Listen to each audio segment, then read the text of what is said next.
일부에서 이철희 청와대 정무수석과 한미 정상회담 얘기 나눴는데 엄청나게 성과가 많았다. 이렇게 얘기하고 가셨어요. 그런데 빛이 있으면 그늘도 있는 법입니다. 그 공동성명에서 대만과 남중국 핵 문제 거론한 거. 이런데도 중국의 반응이 좋게 나올 리가 없겠죠. 그다음에 북한과의 관계 또 어떻게 풀어나가는 건가. 아직까지는 안개 속이에요. 그래서 아직도 따져볼 여지가 많습니다. 당국자에게 직접 여쭤보겠습니다. 최종건 외교부 제1차관 오늘 스튜디오에 모셨습니다. 차관님 안녕하세요. 네, 안녕하십니까. 네, 지금 차관 되신 지가 8개월쯤 됐을까요? 예, 많이 피곤해 쩔어 보이시는데 아닙니다. 잘 버티고 계시죠? 잘 하고 있습니다. 좋습니다. 네. 예. 뭐 이 정부의 최연소 차관이신데, 자 한미 정상회담 유례없는 성과라는 평가가 많아요. 너무 자화자찬하는 거 아니냐, 낙관할 때가 아니다 이런 이야기도 나옵니다. 당국자로서 총평 좀 해주세요. 뭐 자화자찬, 뭐 낙관, 뭐 이런 평이 있습니다. 다른 시각에서는.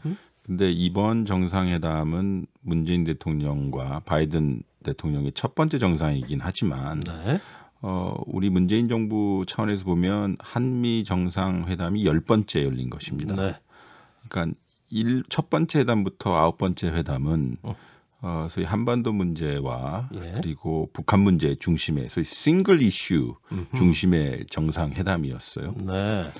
근데 이번 10번째 회담은 제 개인적인 소견으로는 과연 4차 산업혁명 시대 혹은 코로나 혹은 포스트 코로나 시대에 이 국제정치 시대에 과연 동맹이 무엇이 되어야 하고 어떠한 모양새를 갖추어야 하느냐를 좀 보여준 의미 있는 회담이었던 것 같아요. 그 의제 양으로는 앞에 9번 정상회담 하는 의제를 다 합쳐도 이번에처럼 많은 의제가 다뤄진 경우가 없는 것 같아요. 그러니까 9번째 한미 정상회담은 2019년 9월 유엔 총회 개최했던 거고요. 네. 그리고 지난 5월 21일 날 21년 그러니까 올해 5월 21일 날 10번째 한 거라 그 사이에 코로나라는 질병, 그 팬데믹이 발생된 것이죠. 네. 그래서 한국이 기존 국제 질서의 소비자였다면 이제는 포스트 팬데믹을 준비하고 기후 환경과 같은 글로벌 이슈에 우리가 이제 선도적 입장을 취할 수도 있는 역량이 되었던 거고요. 무엇보다도 코로나19로 인해서 이 국제 시각이 우리를 바라봤던 여러 시각들이 많이 변했던 것 같아요. 이번에 우리 K방역만 보더라도 첫 번째는 우리 국민들의 이 참여와 또 민주주의, 민주성, 개방성 등등이 있어서 과연 앞으로 이 역병의 시대에 과연 국가가 사회가 어떻게 움직여야 되느냐를 보여준 것이고 또 우리가 가지고 있는 기술 역량이 확실히 드러났던 것이고요. 디지털의 도움 없이는 우리 K방역 사실상 불가능했듯이 따라서 한반도 안보라는 단일 이슈가 한미 관계를 예전에는 지배했다면 이번 회담은 글로벌 차원에서 평화와 번영, 그러니까 4차 산업혁명 시대 그리고 코로나 시대와 시대 이후에 이 번영은 어떻게 이루어져야 되는가를 보여준 것 같아요. 알겠습니다. 물론 우리 한반도 평화 프로세스, 지역 문제들도 심도 있게 논의하였고 그 공동성명에 담게 되었습니다. 네. 워낙 새로운 이슈가 많아가지고 기존 이슈가 오히려 작아 보이는 이런 어떤 느낌까지 들어요. 그 국제 질서의 소비자에서 뭔가 생산적 역할로의 도약이다 이런 자평을 해주신 것 같은데 제가 제일 충격적으로 받아들인 게 있어요. 작년에 미사일 지침 개정했거든요. 근데 올해는 완전히 폐기시켰어요. 아니 이 짧은 1년 사이에 무슨 일이 있었고 어떻게 준비된 겁니까 이게? 돌이켜 보면 문재인 정부 들어오고 나서 첫 정상회담이 열렸던 2017년 당시에 우리 중량 제한을 해제했습니다. 탄두 중량. 탄두 중량을 해제하였죠. 그리고 말씀하셨듯이 2020년도에는 민간용 우주 발사체 고체 연료가 사용 제한이 된 겁니다. 연료가 이제 해제된 겁니다. 그렇죠. 그러면 소위 우리 미사일 역량의 실질적 기술적 수요를 이제 답보해야 할 만큼 우리는 기술적으로 발전하고 있는데 RMG가 탄두 중량도 RMG는 해제됐고 미사일 협정에 미사일 지침에 탄두 중량도 없어졌고 그리고 두 번째로는 고체 연료도 사용할 수 있게 됨에 따라 예. 이 미사일 지침에서의 효력이 사실상 상실이 된 걸로 저희는 이해했고요. 예. 따라서 이렇게 어떤 계기마다 부분 개정하는 의미가 없겠다라고 저희는 구상을 했고 그래서 종료를 추진하는 것이 당연하다. 그리고 이에 우리 정부는 지침 종료를 결정하였고 예. 이것을 미측과 협의에 들어갑니다. 예. 그것이 이제 가을하고 이제 겨울로 넘어가는 국면인데. 그거 좀 된 얘기네요. 예. 근데 좀 속도를 내고 싶었지만 우리 사회자님 아시다시피 작년에 미국에 대선이 있었습니다. 11월에. 예. 그리고 대선 국면이 생각보다 길어짐에 따라 뭐 여러 가지 이제 서로 간의 국내적 사정으로 좀 이 스피드가 좀 느려졌다고 할까요? 예. 그리고 나서 바이든 정부 들어서자마자 저희가 적극적으로 그러니까 안보 분야의 우리 주권을 제약하는 것 당연히 예. 종료해야 되는 것이고 무엇보다도요. 이번에 공동선언문을 보시면 이 미사일 지침을 해제했다라고 한 문장이 있지만 그 앞에 문장들은 상당히 의미가 있습니다. 즉 우리가 이 국제사회 일원으로서 네. 비확산 모범국, 그러니까 아시다시피 미사일과 같은 전략 무기를 밖에 팔지도 않고 관련된 부품도 수출 통제를 모범적으로 해서 예. 국제사회 신뢰 그리고 모범국이 있으므로 이 미사일 지침 같은 건 당연히 없어도 되고 그리고 이 과학적 수요라고 하는 것이 예. 뭐 우주로 나가는 것도 있고요. 그렇죠. 많죠. 뭐. 예. 뭐 여러 가지 인공위성 우리도 쓸 수 있어서 예. 당연히 이건 없어야 된다고 했고 물론 우리가 선제적으로 단독스럽게 우리가 선언할 수 있는 것이지만 한미 정상회담의 일정이 결정되었고 나선 탄력을 받아서 저희가 상당히 한미가 긴밀히 협의해서 요거 저 협상 창구는 어디였습니까? 일단은 하우스 대 하우스라고 하는 거 우리 블루하우스 청와대와 예. 백악관 그리고 외교부와 국무부인데요. 네. 많은 실무진과 그리고 고위 당국자들이 알겠습니다. 여러 각도에서 노력한 결과라고 보시면 되겠습니다. 그 양안 문제까지 이렇게 언급하는 거 대만 해협하고 남중국해 이렇게 한 거 옛날에는 그런 적이 없는데 이번에 이거 좀 나가도 너무 나간 거 아니에요? 일단 남중국해에 관련해서는 일단 공동성명서의 체제를 보시면 우리가 신남방 정책, 우리가 아세안 국가들과 하는 정책의 의미성을 담았고 그리고 남중국해의 항행의 자유는 국제규범에 맞게 지속돼야 된다라고 하는 국제규범을 담은 것입니다. 근데 그것이 우리에게 왜 중요하냐면 우리 원유의 90%가 그쪽으로 올 뿐만 아니라 그렇죠. 그리고 우리 수출입 이 항로가 그쪽입니다. 그래서 당연히 거기는 안정적으로 보호해야 된다라고 하는 우리의 소위 대아세안 정책 관점에서 넣은 것이고요. 그리고 양안 관계 부분에 있어서는 저희가 명확하게 말씀드리고 싶은 것은 우리 중국의 하나의 중국 정책에 대해서는 저희가 이웃 국가로서 동북아 국가로서 그리고 중국과 수교하고 있는 우호 국가로서 상당히 존중을 하고 있고 그 정책에는 변함이 없습니다. 그러나 그 양안 관계의 그 대만 해협의 안정과 평화를 우리 지역 국가로서 공히 중요성을 인식한 것으로 보시면 되고요. 아니 그걸 고지고대로 믿는 사람이 누가 있겠어요? 중국은 그런 얘기 왜 하냐? 그러니까 뭐 그런 거 누가 모르냐 이렇게 얘기할 거 아니에요. 그렇지만 이 일반론적인 문장이기도 할 뿐만 아니라 이제는 아까 말씀드렸다시피 한반도뿐만 아니라 이 지역의 안정에 대한 우리의 의견을 이야기할 때가 되었고 특별히요.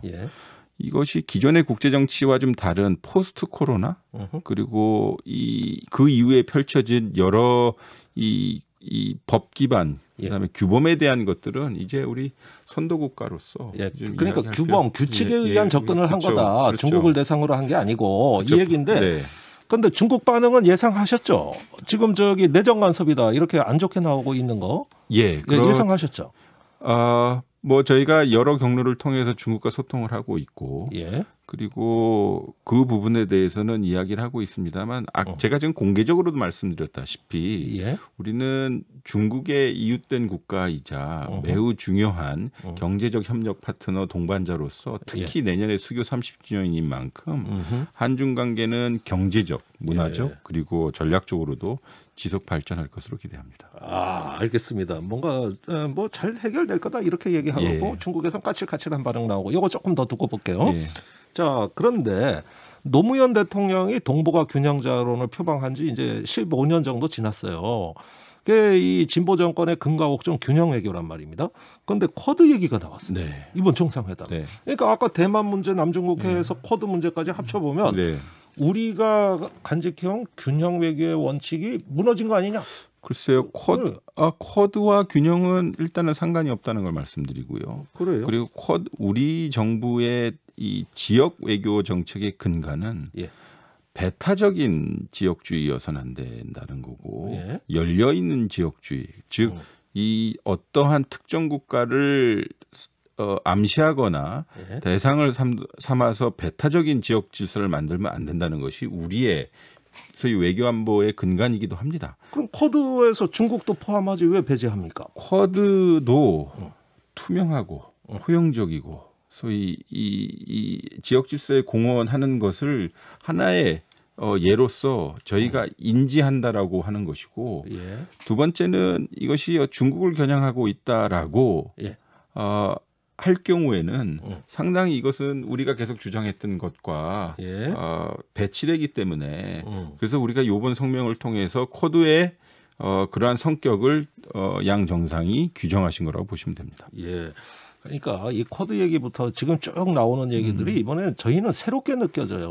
원칙적인 접근을 했다 그러시지만은 그럼 옛날에는 왜 그렇게 얘기 안 했는가? 이런 문제 때문에 그런 거거든요. 근데 뭐 옛날이라고 표현하시는 그 시대와 그래서 코로나가 발생하고 4차 산업이 있고 그리고 한미 간에 성숙되고 매우 발전적인 이 동맹 관계를 규정을 했었을 때 게다가 우리의 국력이 상당히 성장했다는 걸 보면 그 옛날이라고 하는 프레임의 얼마만큼 그게 벌써 옛날이다. 비교해 준 거라고 얼마 전을 옛날이라 그러시니까 그만큼 세상이 많이 변했다. 이거 강조하시는 그만큼 거죠. 빨리 가는 거죠.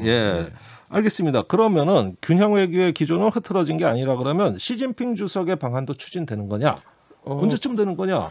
그거는 또 궁금해요. 대통령님께서도 공개적으로도 말씀하신 바와 같이 이 코로나 상황이 가장 중요한 것 아니겠습니까? 한미 간에도 상당히 의미 있는 정상회담과 노마스크 회담을 할 수 있었던 것도 양국 간의 방역 체계가 잘 이루어졌기 때문 아니겠습니까? 그와 함께 한중 간에도 그러한 수준이 되면 제 생각에는 그 시진핑의 방안뿐만 아니라 양국의 고위급 교류는 지속될 것입니다. 지금 소통하고 있듯이요.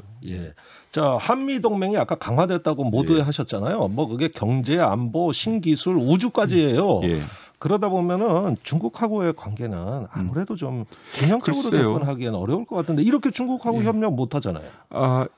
명확하게 제가 말씀드리고 싶은 것은 대한민국 외교안보의 근간은 한미동맹이죠. 그러나 이 중국과의 경제 관계, 문화 관계, 또 심지어 북한과 그리고 동북아에 있어서 전략적 관계는 매우 중요한 실체입니다. 그렇기 때문에 이걸 이분법적 시각으로 동맹이 강화되면 중국과의 관계가 약화된다. 저희는 조화롭게 발전시킨다는 의미이고 그 기조는 지난 4년간 한 번도 흐트러진 적이 없습니다. 아주 여유 있게 웃으시면서 그 말씀을 하시네요. 뭐 모자가 너무 좋아서요. 원래 좋습니다. 자, 얼마 전에 문정인 교수가 이 자리에 나오셔가지고 이번에 북한이 반드시 대화에 나온다. 아주 호언장담을 하셨어요. 그러셨습니까? 저는 그 배경이 몹시 궁금해요. 그 굉장히 이 정부 분위기를 잘 아시는 분인데 어떻게 보세요? 글쎄 일단 우리 5월 21일 날 양국 미국과 우리 대통령님 간의 정상회담 이후 매우 좋은 내용이 나왔어요. 하나는 이 대북 접근에 있어서 조율되고 정교한 외교 그리고 실용적인 외교가 있었고요. 무엇보다도요. 두 가지 키포인트가 있습니다. 판문점 선언과 싱가포르 선언을 병기했다는 거고요. 그렇습니다. 이 두 개는 공통 분모가 있습니다. 네. 김정은 위원장이 소위 북한 말로는 수표, 우리 말로는 서명을 했다는 것입니다. 그리고 두 번째 포인트는 거기 정확히 한 문장으로 표현이 되어 있는데 바이든 대통령은 남북 간의 대화와 그리고 관여 그리고 협력을 지지한다고 나와 있어요. 번외로 현장에서 성킴 대북특별대표가 임명되었고 그것도 참 놀랄 일이었어요. 근데 좀 북한은 반응이 없습니다.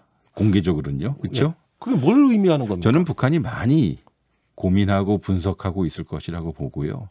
그리고 공개된 바와 같이 미측에 의해서 지금 미측이 북한을 여러 번 소위 접촉하고 있다고 하니 지금 북한은 많이 고민하고 있을 것입니다. 다만 우리 국민들도 아셔야 될 것이 우리도 지금 코로나 때문에 힘든 만큼 북한도 사실 코로나 때문에 매우 힘든 상황입니다.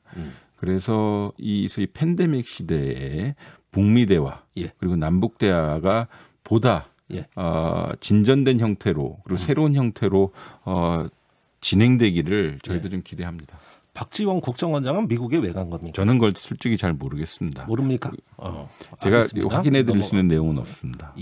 정보에 관한 사항이니까 그렇게 말씀하시.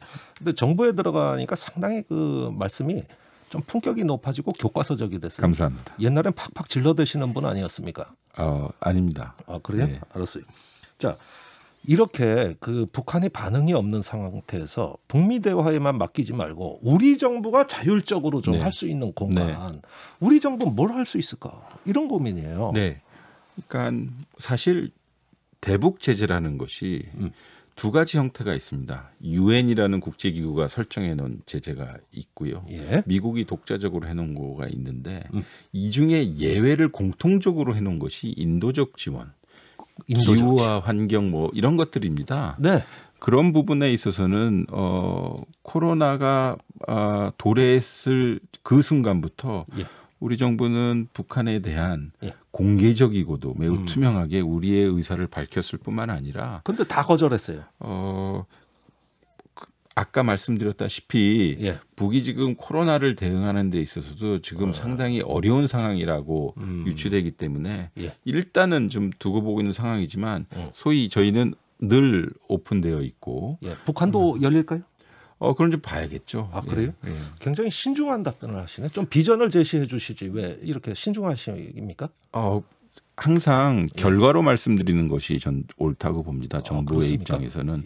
그리고 어쨌든 한반도 평화 프로세스는 끝날 때까지 끝난 것이 아니다라는 저희 입장입니다. 하여간 외교란 건 좀 복잡해요. 네, 그렇습니다. 변화무쌍하고. 그러나 외교는 복잡하지만 상식과 순리에 기반합니다. 그렇습니까? 알겠습니다. 자, 여기까지 듣겠습니다. 오늘 좋은 말씀 해주셨어요. 최종건 외교부 제1차관이었습니다. 말씀 감사합니다. 고맙습니다.